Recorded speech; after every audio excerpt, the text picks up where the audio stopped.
And welcome back, everybody, to the Podcaster Nation. That's right. I said welcome back because I know you were just listening to our stuff. You loved it so much, you came back for more. Folks, that was a brilliant move because not only do we have more, we have awesome stuff for you today. You're not going to believe the podcaster we have on here today, talking about some stuff that I know you all remember.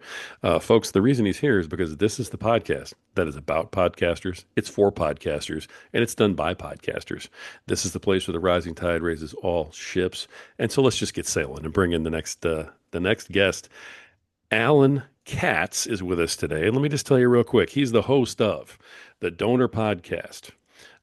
He's the host of How Not to Make a Movie. He is the host of the Hall Closet podcast, and the newest one is the Sage Wellness Within podcast. And according to him, a dozen more coming. Please welcome Alan Katz to our show. Alan, how are you doing, brother? I am doing great, Rory. Thank you so much for having me. It's funny. I, Tales from the Crypt, I wrote and produced that show. Greatest gig I ever had. It Tales from the Crypt made me. Perversely, Tales from the Crypt broke me. But Tales from the Crypt is also what brought me back from the dead and resurrected my career. And it's the thing that got me into podcasting. Tales Let from the me Crypt. let me Wow. allow me to explain. Yeah. Tell me more about that. Um, it's funny. I was born in the East Coast. I grew up in Baltimore. I went to school in New York, and gosh, I was a drama major at Vassar College. I was New York theater was where I was going to be. And after college, I had a friend from school who'd become an agent at William Morris in Los Angeles, and she said, "You should try writing a screenplay," because I've been writing professionally since I was 16. It's the thing I always took for granted. I thought I wanted to be an actor, and I was like I said, I was a drama major at Vassar. I I don't think I was that much of an actor. And so after one audition where I thought, what kind of an idiot tries to make their living this way? I'm going to go just do the one thing I can do, go be a writer. And when Carol said, you should try writing a screenplay, I said, okay. And I wrote one, and she said, yeah, this is pretty good. You should come out and meet and greet people. And so in June of 1985, I flew out to Los Angeles for a week to meet and greet people. And to me, at that point, a burgeoning New Yorker, New York theater, this is the center of the universe. Los Angeles was the stupidest fucking place on the whole planet, the land of the avocado. But the weather on the East Coast, June, New York, it's hot, it's humid, everything smells like piss. LA is the desert. There's no humidity here, and weather is fantastic. And this was 40 years ago, not nearly as crowded as it is today. And God, the people were so nice, copious amounts of smoke blown up my ass. And one evening, Carol, my agent, took me to a premiere, St. Elmo's Fire.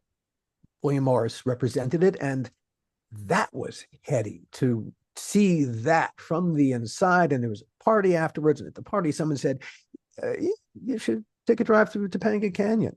And that's a part of Los Angeles. It's within the city limits. 40 years ago, a lot less crowded than it is today. Driving from the 101, the freeway, through the Santa Monica Mountains as they plunge into the ocean at the Pacific Coast Highway. By the time I got to the water, New York, fuck New York, man. New York LA had completely seduced me. Among the people that I met that first week was a guy named Gil Adler. And Gil was a producer. He became my best friend and my writing partner.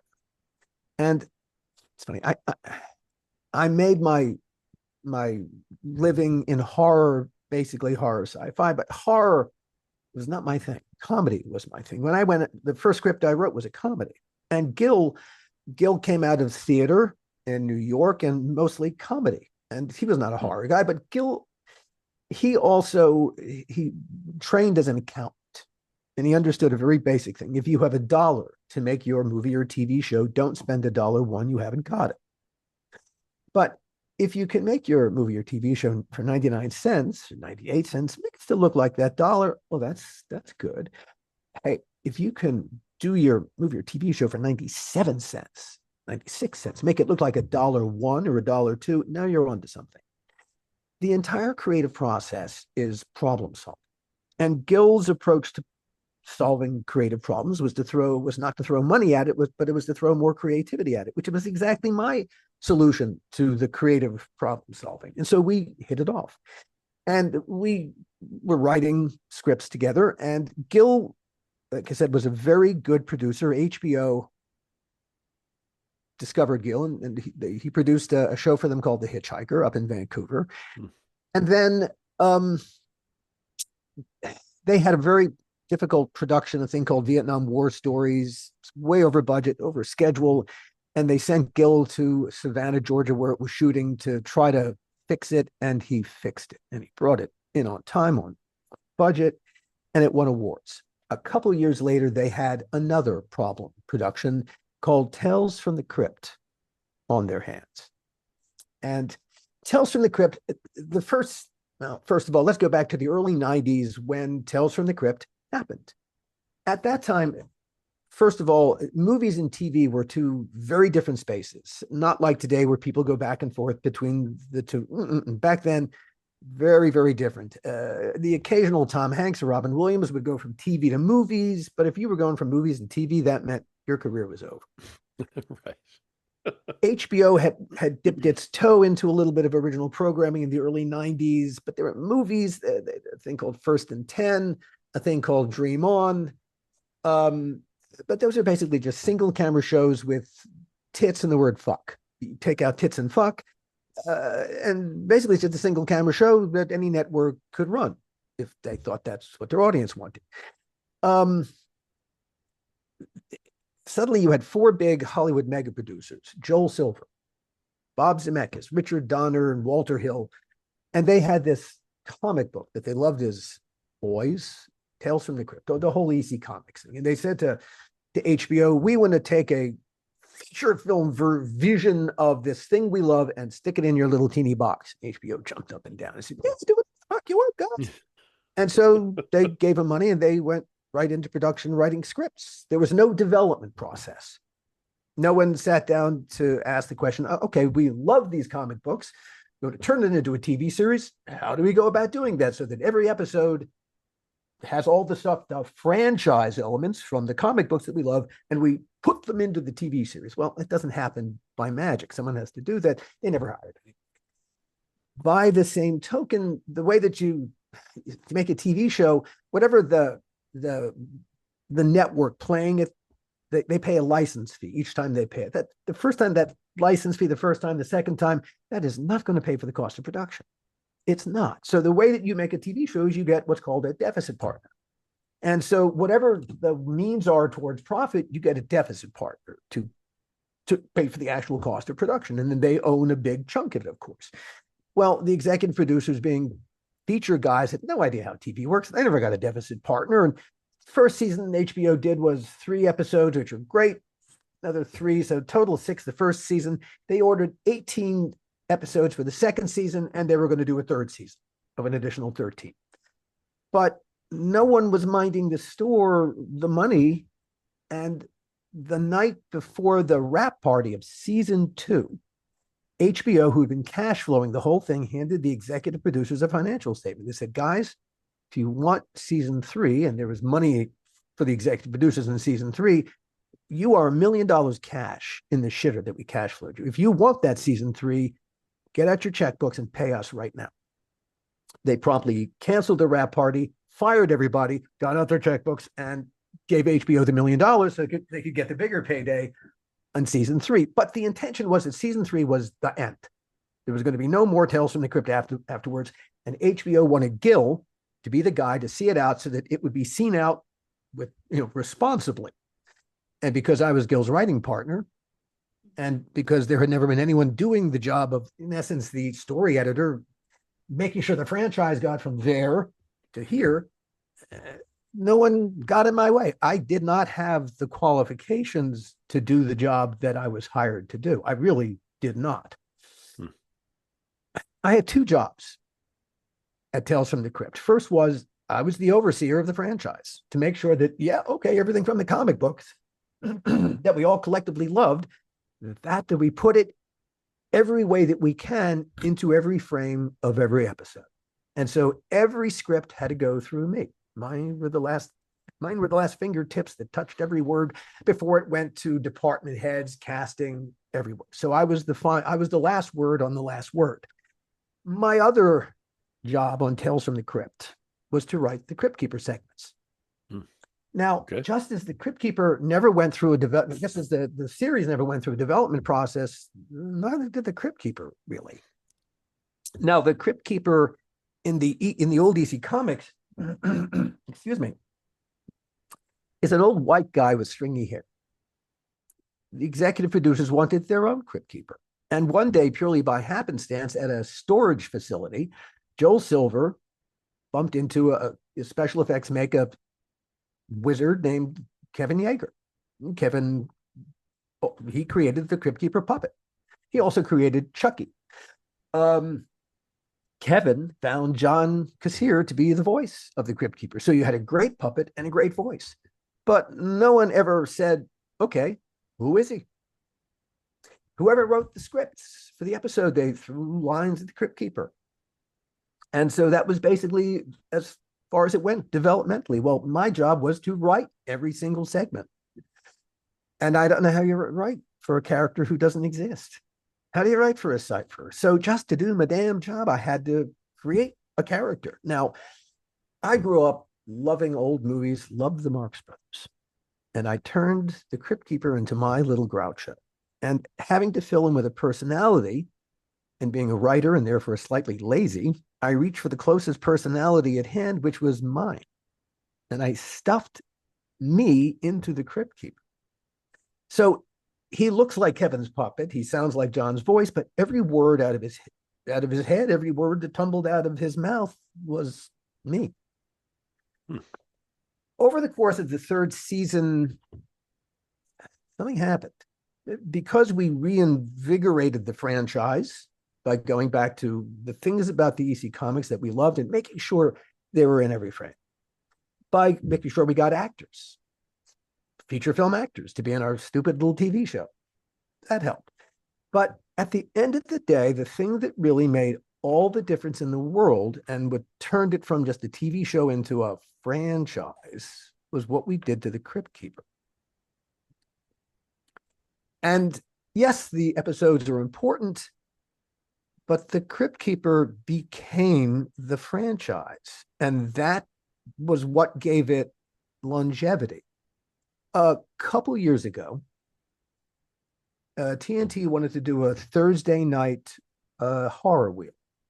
And M. Night Shyamalan was going to produce it for them. And among the pieces of the horror wheel was going to be a remake of Tales from the Crypt.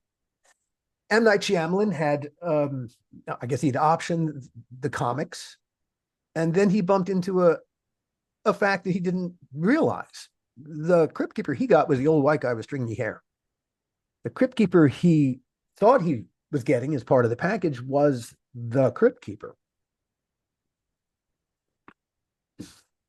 One of my executive producers, Joel Silver, he's a great movie producer.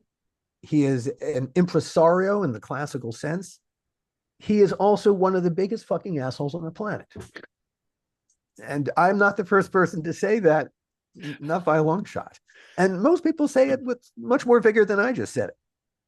And most everyone who works with Joel gets to a point where they decide life is too short to work with you another moment, never mind ever again.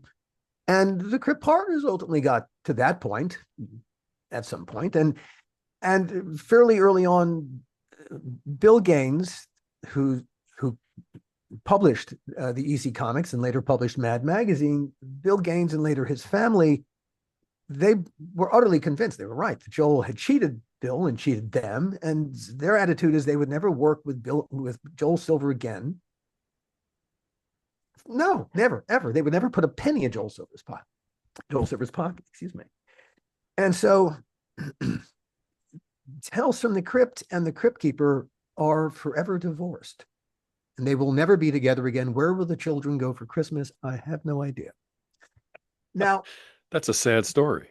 it is. I mean, it is. I like the Crypt Keeper. It's a little horrifying. Now, that's not to say that some clever person couldn't create a series based off the Crypt Keeper. You could certainly create a an anthology where the Crypt Keeper's just telling those same kind of stories. You don't have to base them on Tales from the Crypt. That's really neither here nor there. The only That's absolutely doable. The only downside is you'd have to get in bed with Joel Silver. Okay. Anyway, I'm sorry you're holding back like this. I mean, really, if you want to just express yourself, feel free. well, it's all a means to an end. Well, It's all good. t- Tales from the Crypt success led to two feature films. I was supposed to lead to three feature films, but Universal Pictures, first of all, HBO ordered more seasons of Tales from the Crypt, and Universal Pictures recognized that suddenly our TV show had value beyond just a little box. And so they made a deal for three feature films. Each one, it's an anthology, each one completely different. And we almost made From Dusk Till Dawn, Quentin Tarantino's From Dusk Till Dawn. That was in the mix to be the first one, but we couldn't make a deal with Quentin, so that fell by the wayside. There was another script that everyone liked called Demon Knight, which we decided to make. Uh, Gil, my partner, was supposed to direct the first one, but he didn't want to do a monster movie. And that's basically what Demon Knight is. And so we got Ernest Dickerson, who did an amazing job. Billy Zane is the monster, and he's a great villain. He was a great villain in Titanic. Jada Pinkett, Bill Sadler were the heroes. Great cast. Gil and I, like I said, neither of us came from horror. And we really didn't want the town to pigeonhole us as just horror guys, because that's what happens in this town. And so we wanted, when we wrote and Gil was going to direct this feature film, the second Tales from the Crypt feature film, we wanted it to be something that would show to the town how that we weren't just horror guys, that we were multifaceted. And we had developed a script for about a year and a half, what we called Dead Easy. And it was not a monster movie. It was actually a taut psychological thriller about a recovered memory. It took place in the swamps outside of New Orleans, and it had a great villain, this Harlequin character, a franchise villain.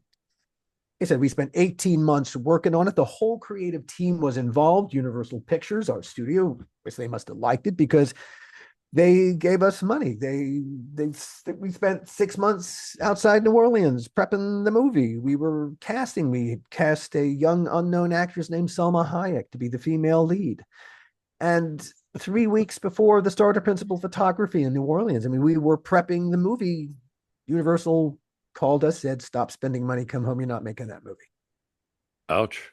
We flew back to Los Angeles and they said, "Here, you're going to make this instead." And they stuck this script called Bordello of Blood under our noses. They said, "Hey, your release date hasn't changed. You start this in 3 weeks, guys. Go." Where the fuck did Bordello of Blood come from? Well, at about this time, a new studio called DreamWorks had taken shape. DreamWorks was Spielberg leaving his deal, not the lot of Universal. And now that he was a studio, he began to make deals with talent, as a studio would have to, and Universal was afraid of losing another big piece of talent to this new studio. One of my executive producers, Bob Zemeckis, Steven was his mentor. Universal went to Bob. They said, "Bob, we love you, Universal. What can we do to make you stay?" They're part of the deal. I know one deal point. Universal Pictures agreed to pay Bob Zemeckis $500,000, $500,000, for the first student script that he and Bob Gale ever wrote when they were students at USC. $500,000 for a student script, just as part of a deal point. No one had any intention of making the movie, but then Universal afterwards sat there thinking to itself, "God, are we just going to eat $500,000? Wait a minute. Bob's about to executive produce this other horror movie, this Dead Easy thing. We spent like $50,000 on the script. Fuck that shit. They'll take it out of their budget. Guys, you're going to make Bordello of Blood instead. Hey, it's got Bob Zemeckis and Bob Gale's name on it. That's bigger than Alan Katz and Gil Adler, isn't it?" And with that, we went from making a movie that we were all dedicated to, that we had all spent 18 months investing in, that we saw as a career move to show the town that we're not just this, instead of that, we're making a fucking student movie. Well, Ouch. once you start doing anything, but making a movie for all the wrong reasons, the worst possible reason, do not be surprised when every day is stupider than the day before it. And that is literally what happened. Making Tales from the Crypt was, and everyone who worked on that show would tell you, it was the one of the highlights of our creative careers, in large part because we had so much freedom. I did 70 some odd episodes of Tales from the Crypt. I got 3 notes from HBO the whole time. 3 notes total.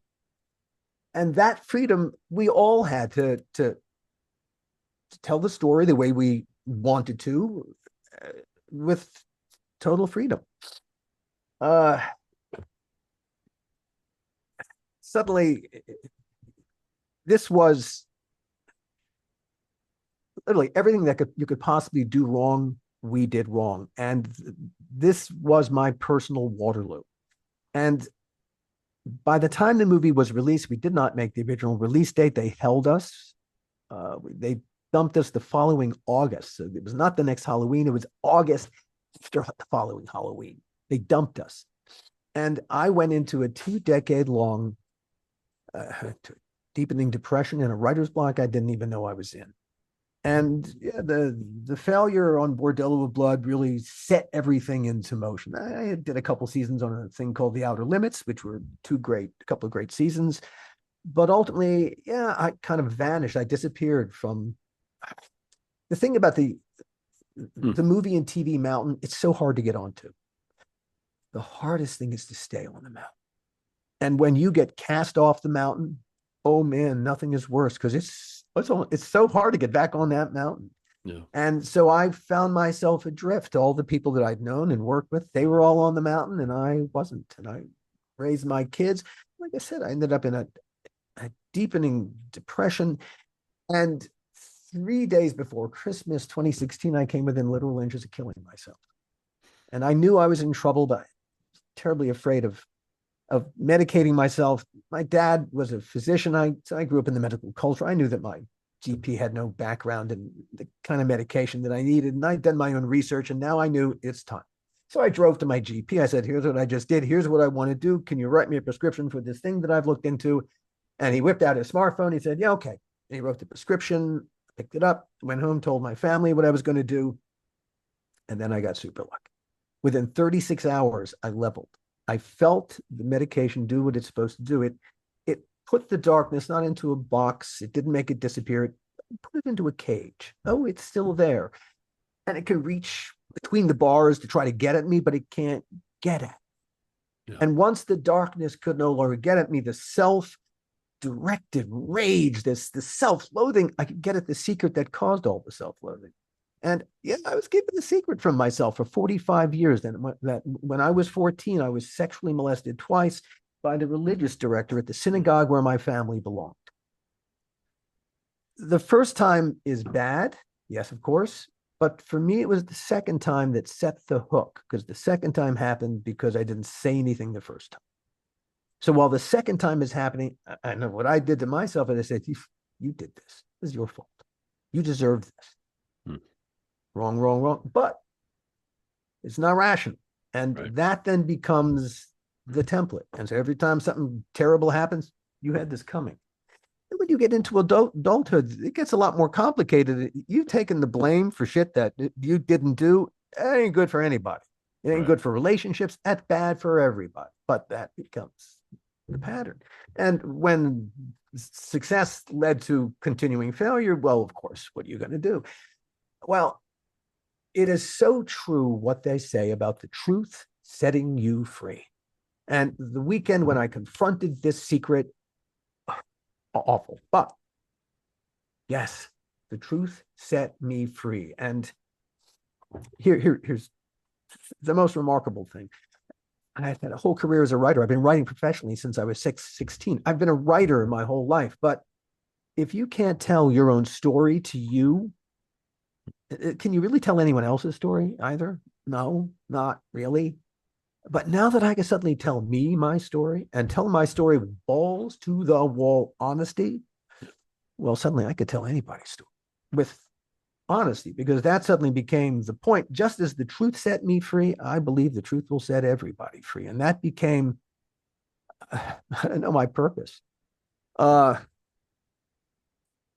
I, during the pandemic, a Tales from the Crypt fan group had come together, 3 guys from different parts of the country. they loved Tales from the Crypt, and they started a podcast called Dads from the Crypt. And they rated all of the episodes of Tales from the Crypt and gave parenting advice. And one day, Jason Stein, one of the dads, reached out to me. He said, "Hey, we're going to be reviewing one of the episodes you wrote. You want to sit in with us?" I said, "Yeah, that sounds like fun. Okay, let's do it." And it was great fun. And a few weeks later, Jason reached out to me again. He said, "Hey, we're going to be reviewing Bordello of Blood. You want to sit in again?" And I said, "Jason, the story of the making of Bordello of Blood is not just a half hour, it's a whole podcast unto itself." And suddenly I knew what I had to do. And that was the impetus to do the first season of the How Not to Make a Movie podcast, The Mm. Making of Bordello of Blood. Now, my goal, my intention, the only way I could do it was to really that honesty, balls to the wall honesty. There were three people I needed to take to task. One was Dennis Miller, the star of Bordello, because well, we paid Dennis $1 million, which is $1 million more than anyone ever paid him to be in a movie. You could be a little nicer. You could. The second person was Sly Stallone, because he's a fucking asshole. I'll get there. But the person I really wanted to take to task was me, because I did not want to make that movie, but I took the money as the producer. It wasn't a ton, but I took the money. It was my job. And I should have done a better job to make that a more pleasant experience than I did. I surrendered. I was an inconfident producer, and that impacted everybody. And I needed to confess. I needed that catharsis. So in order to tell the story with complete honesty, one person I knew I was going to have to reach out to was my former partner, Gil Adler, whom I hadn't talked to in 25 years. The split was really bad, but it was the only way to tell the story. So I reached out to Gil and I said, "Look, here's what I want to do. I want to tell the story of balls to the wall honesty. That includes the part about our breakup. I don't want to talk about it in advance. I want to have those conversations where we get to that part of the story on mic." And he said, "Okay." And I think it was that willingness to be absolutely honest on mic that Entertainment Weekly called that first season the best film podcast of 2022, the How Not to Make a Movie podcast. And the thing that Clark Hollis, the Entertainment Weekly writer who wrote those very kind words, was the honesty. Now, I found that while making the story portion of the podcast, and it was interview, but also narration and just recreating things where I had to. I loved working in the medium. I loved the podcasting medium. A friend from school approached me while I was in the second season of How Not to Make a Movie podcast, and the second season was just I told the story, so then it just became an inside baseball weekly. Let's talk about the craft. But a friend approached me with a story, something that actually happened to him, and he wanted to turn it into a movie or TV series. And I said, "No, you don't. No, you don't. To take any idea from my head, turn it into let's say a TV series. Years to get the script right. Years at least. And then let's say you get the script right. All right, now in order to take it into the executives, you're going to have to write what's called a Bible. Well, you wrote the first episode. What happens episode 2 and 3 and 4 and the rest of season 1? What happens in season 2, 3, 4, 5? What are the longer story arcs? Who are all these characters? Tell us as much about this world as you possibly can." That Bible doesn't write itself. That can take another year or so to write to get where it has to be. And meanwhile, you're going to go back and forth with the script because things are going to happen. It takes a lot of time. Now, let's say you've gone through all that. Okay, now you're ready. Before you're going to take it to an executive, you're going to have to do a PowerPoint presentation, what's called a pitch deck, which is basically just a comic book version, some words and lots of images, just to get them to read, just to get them to fucking read the script and your Bible. If they say yes, well, that doesn't actually get you much. Now that's just an executive. That's at the top of the meat grinder. if you actually get into the meat grinder, who the fuck knows what kind of sausage is going to come out the other end? And this is years. And said to my friend, you do not want to tell your story this way. There are thousands of assholes standing in your way. In addition, in making a podcast, there's only one asshole standing in my way, and that's me. And so Right. long as I'm willing to do the work, okay, we got to find the audience, but okay, I'll take that challenge. So I said to my friend, especially after he told me his story, I said, you don't want to do this as a movie or TV show. You want to do this as a podcast. It's the only way to tell the story honestly without having to compromise for some executive with spineless executive who doesn't know how to tell a story anyway. My friend, let's call him Hal, worked his way through medical school in the mid 1990s as an anonymous sperm donor. Jumped forward 27 years. He was a successful radiologist, and he joined 23andMe, curious about his health genes. Didn't occur to him the ramifications of adding his DNA to a growing DNA database. That's what 23andMe and Ancestry are. He lost his donor anonymity, and suddenly 7 total strangers found Daddy, except 6 of them had no idea their actual biological father was Hal, a sperm donor. These are 25, 26-year-old people bumping into the fact that they didn't know who they were. They had been lied to by their parents their entire lives. Wow. And so this was very problematic for some of them. The 7th was one of the daughters, and she brought a thing called genetic sexual attraction to the table. Now, the adoption world has known about genetic sexual attraction for a long time. The woman who coined the term genetic sexual attraction, Barbara Gagne, gave up a son for adoption when she was 16. She met him 25 years later when he was a 25-year-old, and she fell head over heels in love with him, and he fell in love with her. She was willing to have sex. He wasn't quite there.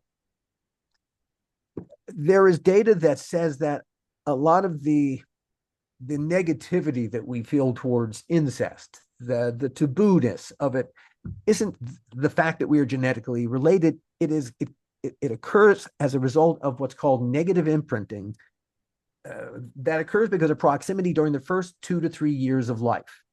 And in that negative imprinting, that's where our aversion to having sex with people we're related to comes from. We don't know that we're genetically related. Intellectually, we don't know this, but it's the negative imprinting. In the adoption community, like I said, it's not unusual for siblings, never met each other, genetically connected. They meet each other as adults, and they meet someone they feel like they've known their whole life. They laugh at the same jokes. They complete each other's sentences, for fuck's sake. And if there's a spark of any kind of affection, of intimacy, they describe it as something like they've never felt it before in their entire lives for anybody. Well, one of the daughters brought this topic to this table, and it was like a hand grenade thrown into a tent. Hal had been married to a woman for 20 years who brought a son from a previous marriage who he raised as his own, adopted later as an adult, but he had never raised any of his own biological children. And he was rather excited at the thought of having these biological children. He wasn't going to be their father, of course. He wasn't there to father them, but he was open to being fatherly toward them. He had money, and he was willing to cut them all in on the inheritance because they were blood. But genetic sexual attraction, the donor conceived siblings, they refer to each other sometimes as dibblings. They have a very strong bond because they're all discovering brothers and sisters, half brothers and sisters they never knew they had. And that often becomes a really intense bond, a much stronger bond than between any of them and their donor. And so Hal found himself on the wrong side of this equation once this topic came into play. Mm. I had never heard a story like Hal's in my entire life. Now, I got a taste for strange stories, Tales from the Crypt. I could not write a story like Hal's and get away with it. But in order to tell it the way that it had to be told, which is exactly what happened with balls to the wall honesty, and to allow all certain the people who I interviewed, Hal in particular. I wanted to give Hal a chance to tell his story and for the audience to judge Hal themselves. There's no, the only medium you could tell Hal's story in is a podcast. It's For sure. the only medium. For sure. And I discovered as I was working on Hal's story that I had become the thing I always wanted to be as a storyteller, podcaster. I loved working in the medium. In order to do the background, I had to do a lot of research on the donor conceived community. And one of the donor conceived community who graciously agreed to give me background was a woman named Donna Hall. Donna learned when she was 40 that she was donor conceived, rocked her world. When Donna told me the rest of her story, I said, Donna, you're a podcaster unto yourself. And she said, yeah, I know. I've been trying to do that.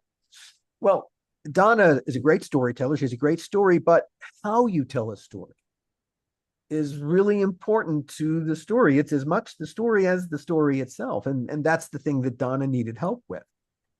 Donna grew up in the mid 90s in a lower tier crime family outside of Philadelphia.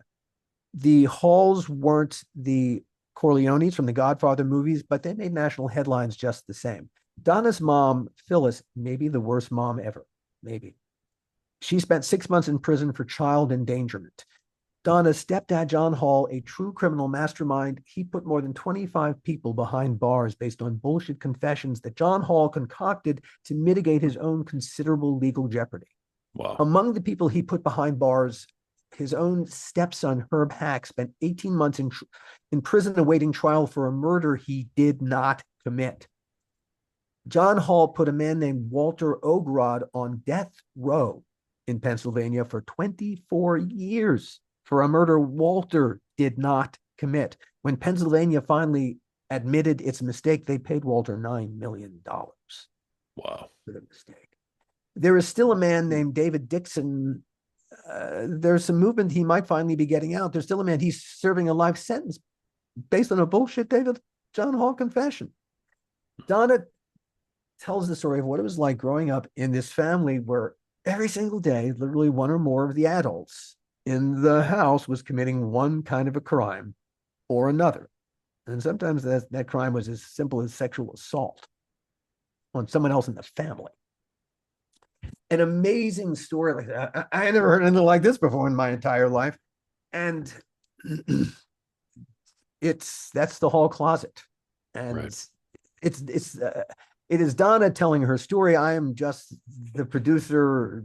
My company produces the podcast, and I wrote the script with Donna. But how, in what other medium could you tell an amazing story like this at such a granular level, at such an emotionally honest level, except podcasting? Right. And in the middle of doing Donna's podcast, I realized this is all I want to do.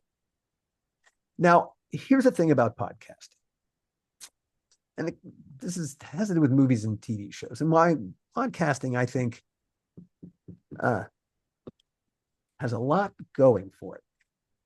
The first thing that's going to happen when if I come up with a movie or TV show, the difficulty of selling it, the first thing, even if anybody wants it, I have to surrender all the rights. I give up everything. Right. Now, a lot of the movies, a lot of the podcasts that I do, yeah, they would make great movies or TV shows. Yeah, I know that. If I went and did it myself, I just described all that work to you. A lot of that work, what you're trying to do is we're talking about the IP, the intellectual property. How do I convey what the IP is as simply and as gracefully and as efficiently from my head into that executive's head? How do I convey what the IP is? That's really the whole mission. If they get it and they go, oh, I get what the IP is, then we can talk. How do I do that? If you do a podcast, you've put the IP right there on the table. Everyone can see it. It ain't a question what the IP is. And again, it's all about the content. Make great content. If you tell the story the best possible way you can, yeah, okay, and you've got great content, rather than having to go sell it to that person in the executive suite. Well, no, all right. My podcast, they have advertisers. We have a growing audience, and we've got advertising. And yeah, as we get more and more of an audience, those ad dollars will grow. Hey, that IP is right there on the table. They're going to come rather than me go to buy it. They're going to come rather than me go to sell it. They're going to come to me to buy it, and they're going to say, "Wow, that whole closet that make a great TV series." And I'm going to say, "Yeah, it would." And I'm going to say, well, yeah, here's a check. And I'm going to look at it and I'm going to go, well, that's nice, but you need to add some zeros and move the decimal point over. You have competition. So I truly believe that by doing things as a podcast first, where you do it all yourself, in essence, you own everything. It, I want to flip the power dynamic away from the money and back to the creatives where it belongs. And by taking the creative risk and producing a thing as a podcast first, you are putting the IP on the table. You are creating the property that now has value. That as an idea in your head or just an idea for a podcast, it's not worth anything, relatively speaking. Once you do it as a podcast, it's published. It is a real thing here in the world. It is a story told that other people can purchase the rights to. And that's a big piece of my business model. To use Wow. podcasting to Yeah. flip the power dynamic back to the creatives. And that's why you said you had another 12 coming because Oh, you're like gearing it's a up. numbers game. This is your inventory you're putting out there then. Oh, yes. And Yeah. I also believe, look, it's when one suddenly hits a kind of critical mass and suddenly there's a big audience for it, well, they all cross reference and not cross reference, but they cross advertise Hmm. and I've created a website where everything sits in essence, where you want to find one podcast, you can find all the podcasts. It connects to my podcast to my hosting app, but Nice. there are ways to not just monetize a podcast, but to really approach podcasting as a business with multiple ways to seriously monetize. It comes down to the content, of course. Great content. Well, if you build it, there's a better chance of them coming than if you don't build it. Yeah. I love the way you explained it. I wasn't sure where you were going with it, for a little bit. And I'm like, okay, I just could tell you were going somewhere. And I'm like, all right, I cannot wait to see where this yellow brick road ends. But you know what? You, you Man, know, that makes sense. you got to have a beginning, a middle, and an end. When I live a purposeful life. My company, Costard and Touchstone, you can find us at https colon backslash costardandtouchstone.com. That's costardand touchstone touchstone.com. And I'll explain Costard and Touchstone in my very brief acting career. I I performed two Shakespearean plays as two Shakespearean characters. I was the character Costard in Love's Labour's Lost, and I played the character Touchstone in As You Like It. Both of those characters are wise fools who speak truth to power. And that is what my little podcasting company does. We are wise fools speaking truth to power.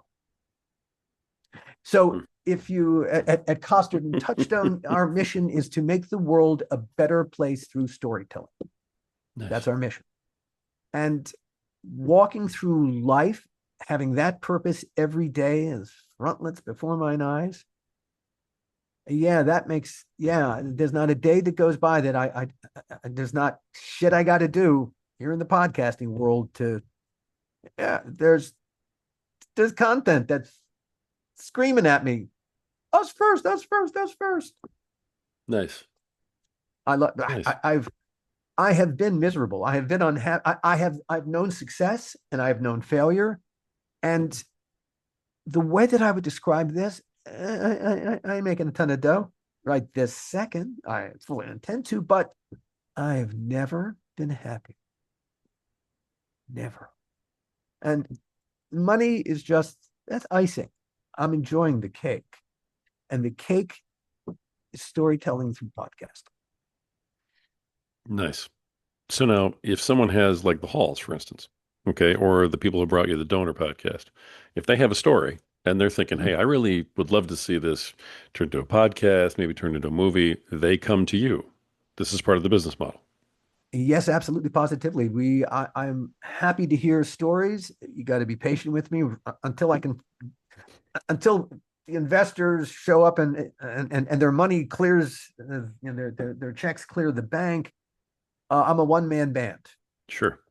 and the I produce my podcasts, Okay. and one of the things I spend a great deal of time doing is dialogue editing.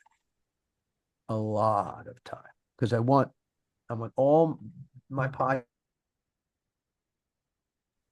Well, I lost you. I can't hear you.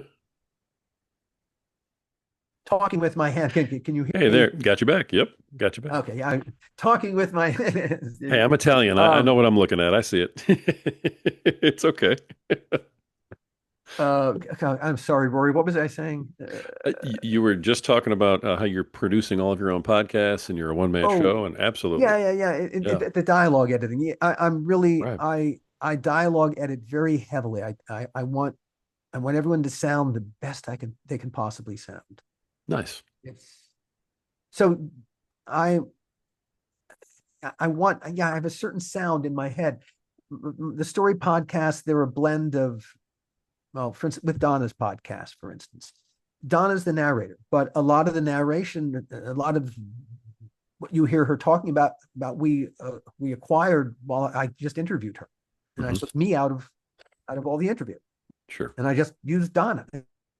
Donna is telling a story, but I'm guiding the story off camera, and you don't need to hear me. And I mean those sections and really things that I wrote for Donna to tell, because parts of her story, telling the backstory, you kind of need to write that. So yeah, there's a fair amount of writing that has to get done, and the better you can write, yeah, it helps. Sure. Um, Sure.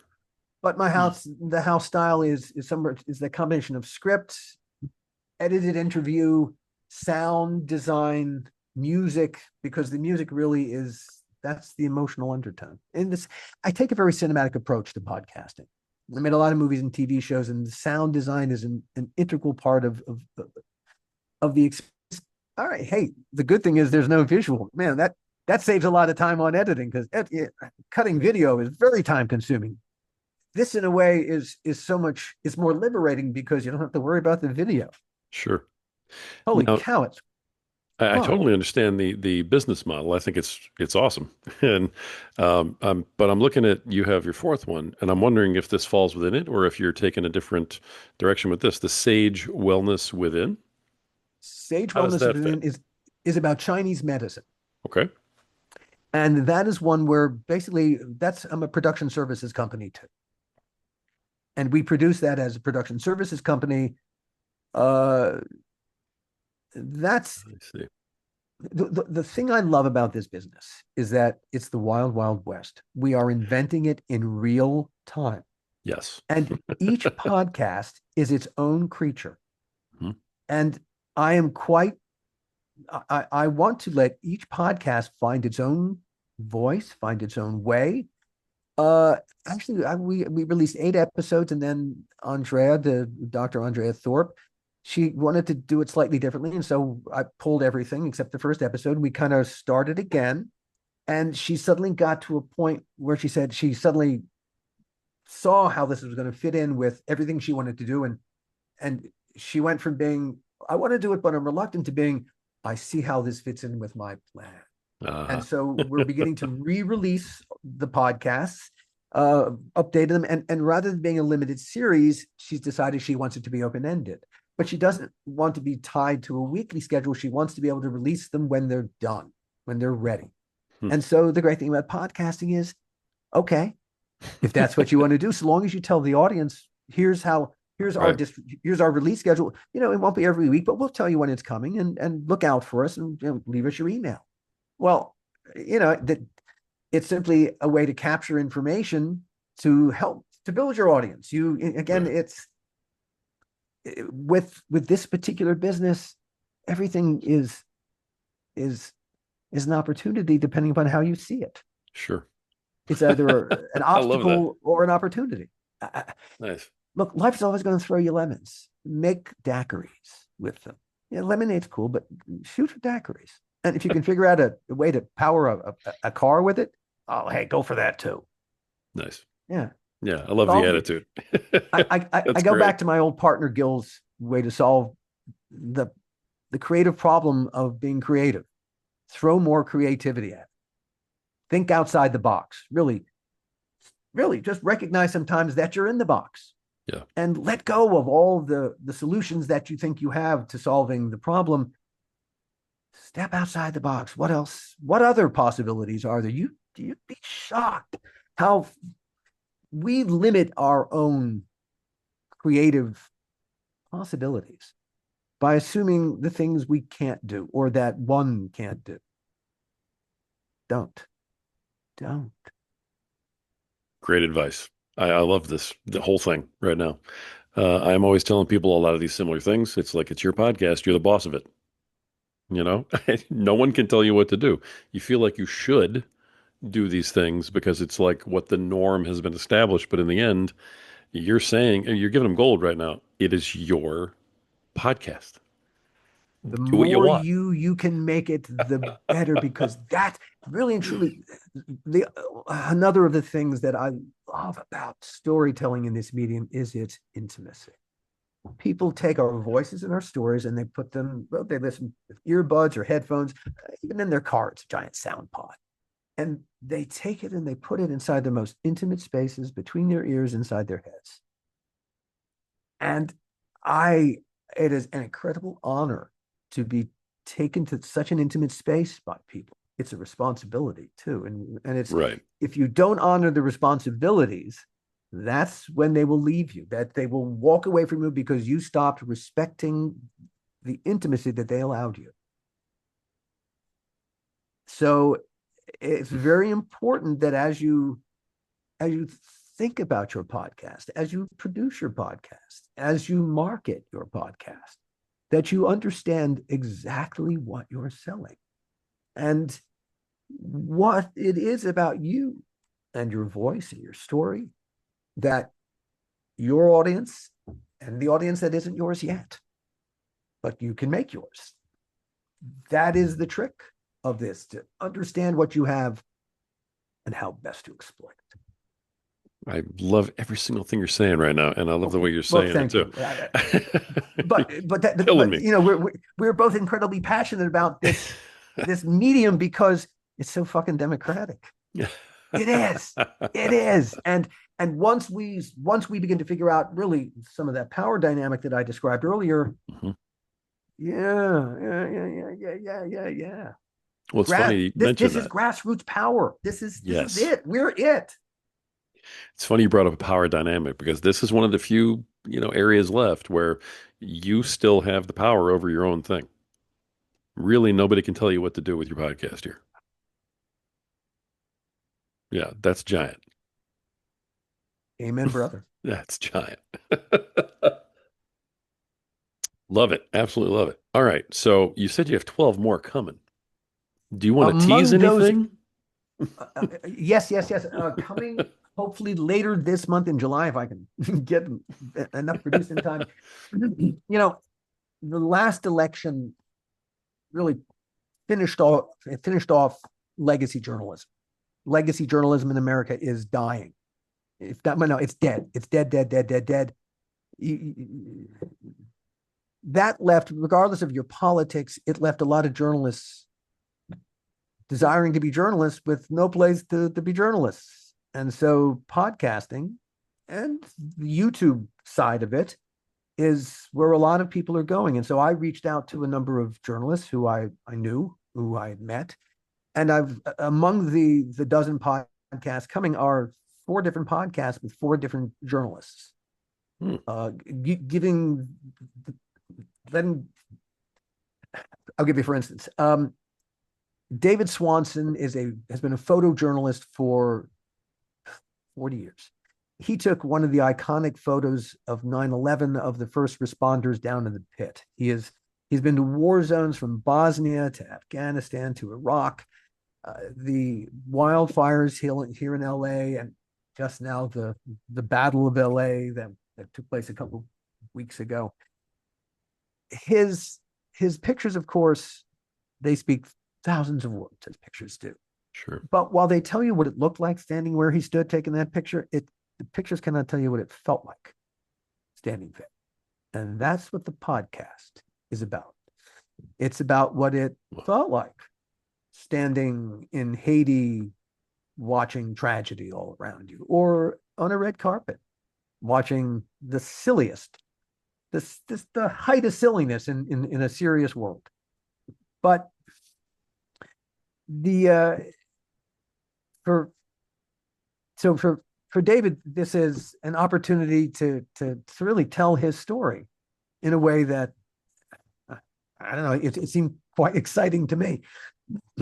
He has been asked a number of times while he was working camera in hand, "Are you the writer or just the photographer?" And that's what David's podcast is called, Just the Photographer. Just the And that photographer. should begin dropping sometime, hopefully later this month or early in August. Another one that will be dropped starting later this month, early August, is called What Makes Us Laugh, which I'm doing with a comedian named G.D. Fenderson. It's about what makes us laugh personally and what makes us laugh culturally. In the first episode, we asked the question, does everyone actually have a sense of humor? Because I would argue, hey, everyone has eyes, not everyone's eyes see. We call it a sense of humor. And I think that's important, that not everyone has those senses. Not everyone. Yeah. So I think a good argument can be made that certain people do not, in fact, have a sense of humor. But that's the first episode. Yeah. Lots of, like I said, I've got a podcast called The Secret War that I'm doing with a journalist named Manila Chan. She is Lao American. She's always wanted to do a podcast. She always wanted to tell the story journalistically about the Secret War. You know what that is? The individual secret war. Thus, it's called the Secret War. The most bombed country in the history of the world is Laos. The United States bombed Laos every day for 9 years during the Vietnam War. Oh, I think I heard something like this. Yeah. Okay. All right. We did that because Laos was neutral, but the North Vietnamese ran the Ho Chi Minh Trail through Laos. It wasn't a trail, it was a supply network that supplied all the North Vietnamese troops operating in the South. Well, they weren't supposed to do that. And so what we did is we bombed it every day for 9 years. Well, we weren't supposed to do that. A third of Laos is uninhabitable to this day because of all the unexploded American ordnance that still sits in the country. We destroyed a jewel. We did. And no one is ever held as accountable for it. No one's hardly even told a fucking story about it. Manila Chan has wanted to tell this story. She's been a journalist for 25 years, could not get any traction, of course, from mainstream media to tell the story. And so it's called A Secret War. It's her secret war to tell the story of the Secret War. Interesting. I hear a movie deal coming for that one. See what I'm saying? See what I'm saying? Once you tell that story, that's a movie deal in the making, just waiting. Yeah, exactly. So that's my approach to podcasting. So that's all my podcasts have that make a nice movie. And not all of them. Some of them, there are a couple coming that are just going to be. I've got one coming called How to Be Happy Now, which is really just self-help. It's really just my friend Reese just talking. Just talk, Reese. You're a podcast. But she is. That's cool. She is, and I think people would be really helped by her. So that's why I want to do it. That's nice. That's nice. I mean, I've done probably 500 episodes plus of everything I've done across my podcast. Yeah. You've been very prolific, my friend. Well, I appreciate it. You really haven't, and bravo you. Thank you. Yeah. Because it's the stick-to-itiveness. It's the doing it. Yeah. But I haven't heard that particular business plan yet, and so I want to give you a ton of credit. You're literally taking the IP discussion that takes place that is somehow you have to get the executive to understand this is Yes. the Yeah. idea. And you're Yeah. literally taking that and you're doing a podcast to Yeah. explain the IP so Yes. that it gets, I mean, I'm just kind of like, wow, Yeah. Why not? what a Why great not? idea. I Yeah. Yeah. Yeah. I mean, Yeah. really, it's so And niche, but it's and wonderful. all those, but all those executives are very risk averse. And I'm Yeah, just trying to make it. I understand them.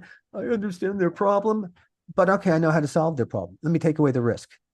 You don't have to be risk averse. Oh, you can explain to your boss, well, look, it was very, you see what the, it was a great story and it had an audience and it had advertisers. Yeah, yeah. So I'm just making it easy for them. That's right. all. You're giving them proof of concept Yeah, exactly. with the idea. Here's the idea. Here's the proof that it actually works. Do you want it now? And the best part is I still own it.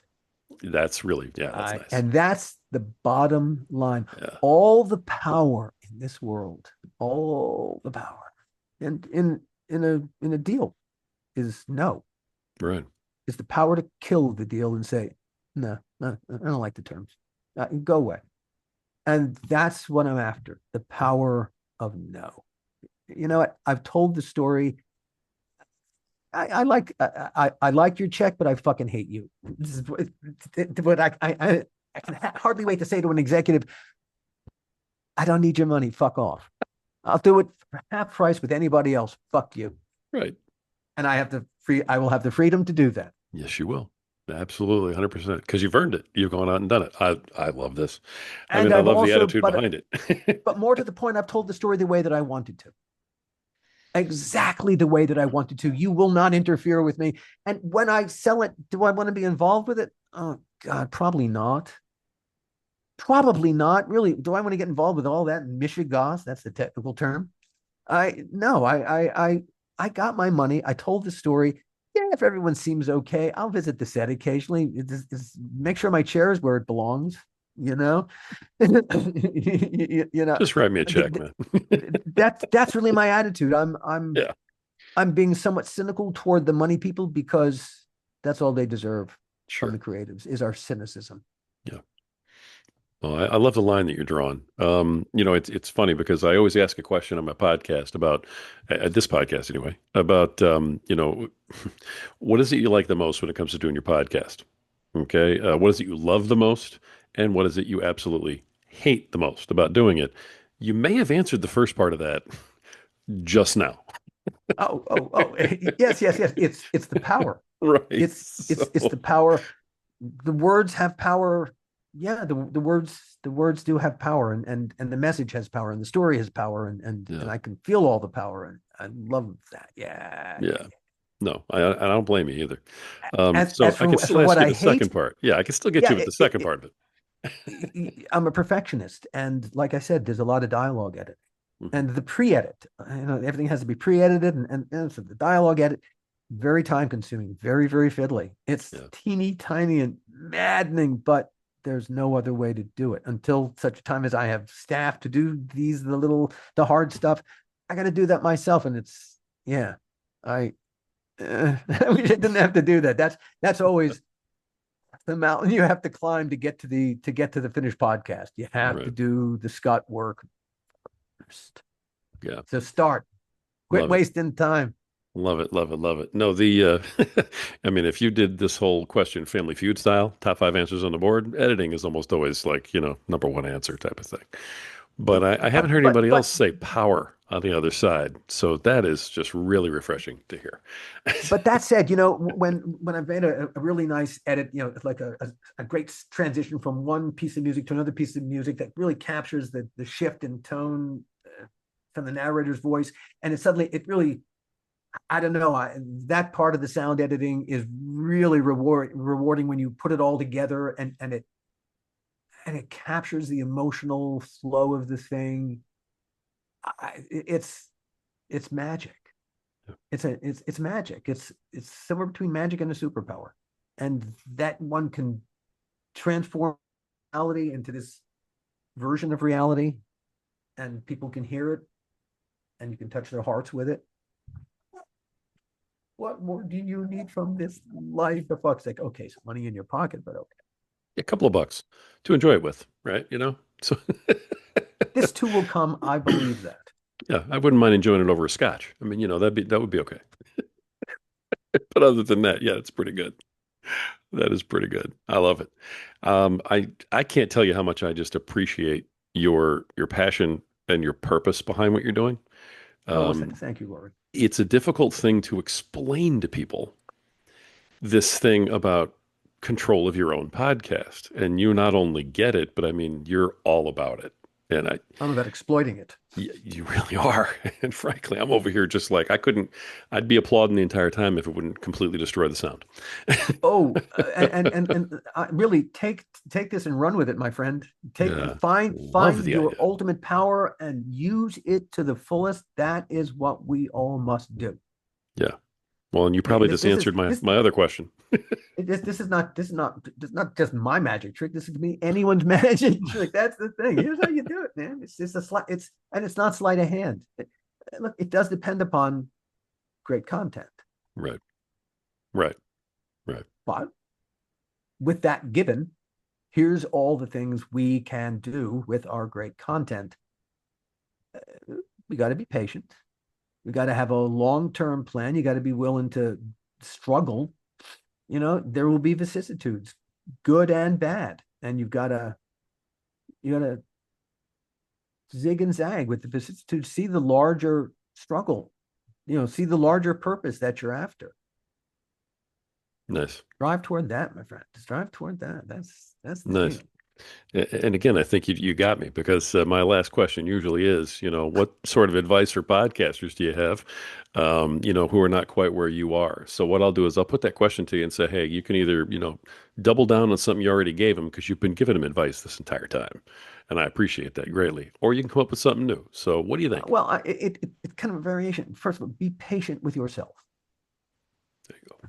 Really and truly, be patient with yourself. Perseverance is so important. Being at the right place at the right time actually meant you were at the right place at the wrong time up until that moment. And up until that moment, people were walking by you going, what the fuck is that idiot standing there for? And then suddenly the door opened. Everyone, how did you fucking know? He's a genius. Be Nice. patient. Nice. Patient. Nice. Alan, I love it. I am, as of right now, a follower of what you're doing. I can't wait to see Oh, these things go from here over to here. And I mean, as soon as I see this stuff happen, I'm going to be cheering really loudly in your corner. I'm sure a lot of other people are too. well, Um, thank you. Me too. I'll be yeah. And one of the things that we need behind the scenes, I think, a lot more are people who have a little attitude, and a little drive like that, and that desire to just have that power over what you're doing. I think it's wonderful what you're doing. every time I tell someone what I do, I make podcasts. And can you make any money at that? Yeah, I want to. I oh, I bite my tongue so fucking hard. I went, yes. You who live inside a box, I can hardly wait for the day when you remember this conversation, and I hope you have the self awareness to blush at least a little bit because you asked such a fucking stupid question. Thank you a lot. Oh my gosh. All right, listen, I could listen to this forever. In the interest of time, we got to wrap it up. Alan, Indeed, I we both got cannot thank Saturday you to get on with. enough. Oh man, I can't thank you enough, man. I love everything that you brought here today, and Let's power to you hey with all your projects, brother. you know what, we're both in this business together, and I love the fact that we are a community of podcasters, Yeah, and really everything is in our control. This is the first of several conversations, I suspect, I but hope so. Yeah, that's just my suspicion. I have a feeling. I hope so. Yes, I would. Matter of fact, I'm just going to say it now. I'd love to have you back on here down the road, and let's talk more about what you're doing because I know it's Anytime, going to be yeah, great. yeah, yeah. There's happy to talk about this business and to talk about whatever what I'm doing in the business, and talk more about other things you'd like to do in this business and maybe you haven't had a chance to talk about. All Hey, right. let's spring that one open. There you go. I was gonna say now you're getting a whole different ball game, brother. I need another And podcast just for that. the world is so full of possibilities. Right. Oof. Love it. All right. Let me just name a couple of these on the way out here. The How Not to Make a Movie podcast, the Donor Yep. podcast, the The Hall donor. Closet podcast, and the Sage Wellness Within podcast, with at least 12 more on their way. Alan Katz, thank you, Alan, for everything today, brother. It's been amazing. Thank you, Rory. The pleasure has been mine. Thank you. You are wonderful. You are. I'm so glad we're in this world together. Thank you for that. That might be the nicest thing anybody's ever said to me. I'll take it. Shouldn't be. Yeah, I'll take it. Folks, this has been another awesome episode of the Podcaster Nation. If you didn't get something out of this podcast, go back and listen to it again because you missed it. And I'm just going to tell you, you missed it. All right. The reason that you want to do that is because this is the podcast that's about podcasters, it's by podcasters, and it's for podcasters. Folks, this is the place where the rising tide clearly raises all ships. So keep sailing.